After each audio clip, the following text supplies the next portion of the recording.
బాణసంచా దుకాణదారులపైన police వేధింపులు ఆపాలా?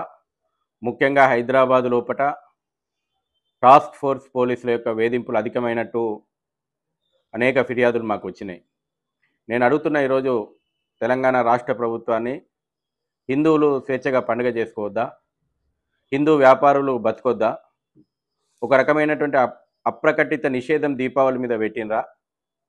హిందూ చిరు వ్యాపారుల మీద ఈ వేధింపులు ఎందుకు?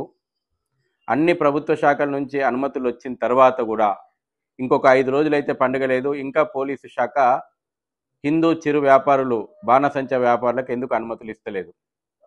ఇతరుల పండుగలకు బలాదూరుగా భాగ్యనగరాన్ని వదిలిపెట్టేటువంటి మీరు అనుమతులు తీసుకొని వ్యాపారం చేయాలనుకున్నటువంటి హిందూ వ్యాపారులపైన ఈ వేధింపులు ఎందుకు?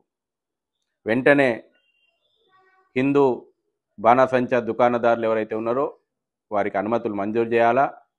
ఇతర వ్యాపారులు, చిరు వ్యాపారులు, వీధి వ్యాపారులు, పండుగల పూట పండుగ సామాను అమ్ముకునేటువంటి చిరు వ్యాపారుల మీద ఏ ప్రభుత్వ విభాగం యొక్క పెత్తనాన్ని కానీ, వేధింపులను కానీ సహించమని చెప్తా ఉన్నాం.